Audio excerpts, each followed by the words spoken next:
Hey, it's John Foss talking with Wes Bentley about season 4 of Yellowstone. And Wes, you play Jamie Dutton, and your father was John Dutton, who may or may not be coming back for season 4. We'll have to wait and find out. But he was actually shot by a mysterious van at the end of season 3. What can you tell us about that mysterious van? Can you tell us who's behind that? You know, I really wish I could.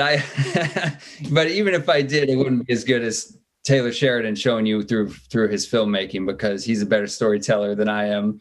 And it's good. You know, it's like this first episode's great. It's full of energy, and as you would expect, it's fiery and dangerous and wild. And it only just kind of it keeps that intensity from there. We learn a little bit of what you want to know, but you learn more later down the road. Well, in addition to John Dutton being shot, Beth was actually, she had a bomb go off in her house, and then also, let's see here, Casey was shot. So there's a lot of uncertainties coming into this new season, and Kelly Riley and Kevin Costner have both not posted anything on their social media as far as season 4 goes, and most other actors in the show have. Does that mean, is that a hint? Does that mean they're not going to be back? What can you tell us about that? No, I can't say anything about that. But you know, part of what I meant too is that is for Jamie. It's a time to start over, because he's not a Dutton anymore. He's no longer even a part of this family. I mean, he was rejected before, but now he's out. And when you're out, you're in danger. And that's part of what plays into the aspect of Jamie and why he's maybe acting the way he is, and maybe why, you know, things are happening. So, but we're going to see. You know, it's going to be exciting for everybody, because it's like Taylor always does. It's not quite what you expect it to be. Another thing that happens at the end of season 3 is that your character Jamie is confronted by Garrett Randall, who we find out is your actual father. John is not your real dad. And Garrett actually encourages you to kill your real father, and also just puts a lot of thoughts into your head, and it seems as though your character is very upset about everything that's happening. You're playing this character. What is going through your character's mind at this point in the show? I'm deeply vulnerable and, like, you know, no foundation and lost. And he was, you know, nowhere to turn to. So, you know, he hears this advice, and at this point in his life, you know, he's been told who he is. He's been made to be who he is. And in his mind, he has saved the ranch and kept the ranch, made it what it is now. And he feels he's owed a bit. So it's an intriguing prospect in the situation he's in, and being broken like he is. And you're going to have to clear this up for me, because one thing we see is Rip digging up his mom and taking a ring off her finger, and I believe giving it to Beth to propose.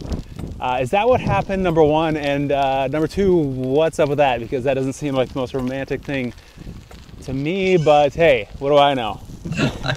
I actually don't know. I'm a little confused myself with that, but not only because I didn't pay deep enough attention, but I'm not quite sure what that was. Because of the success of the show, and just careers in general of the actors working on the show, actresses, I think there's going to be a lot of legends within the cast that you're working with. But one person that came into the cast already as a legend, Kevin Costner, you're working with him, and to just work on a show that's so successful and so many people love. What was it like to work with Kevin Costner? Well, he is a legend. And, you know, I grew up watching all of his movies. Field of Dreams was massive in my home, you know, and he was one of a handful of movie stars in my youth that you go to a movie to see him. And what Kevin has is he's a great actor, he's a movie star, and he's a filmmaker all wrapped in one. So he brings all of that with him into the scenes, and not only just the gravitas, but his performance too. And there's so much to learn from Kevin as an actor in a scene, and there's also so much to learn from him as a man. He's a great man, great family man, and we connect well. What's the camaraderie like within the cast and crew, making a show like this that's loved not only by the critics but also the fans, and creating something that a lot of people would create or consider a great piece of art? What's it like between, I mean, does that just make everybody appreciate it that much more, just knowing that you guys put together such a great product that's loved so much? Well, we've had a great time together. I don't know about it being over, but you know, he's that first season, you know, we came together, we really put together a lot of work. You know, we worked hard together to build these relationships and give them a past. And that was a really special time, you know, to do that, and not knowing where we're going with it, not knowing who they're really going to be. You know, there's something really exciting about that time period. And we all refer to that a lot as we go through what's become a very, you know, it's a very hard shoot because there's a lot of drama. And so, you know, we harken back to those days sometimes. All right. Well, Wes Bentley, thank you so much for being with us. Twin Cities, make sure you check out season 4 of Yellowstone on the Paramount Network. Thank you.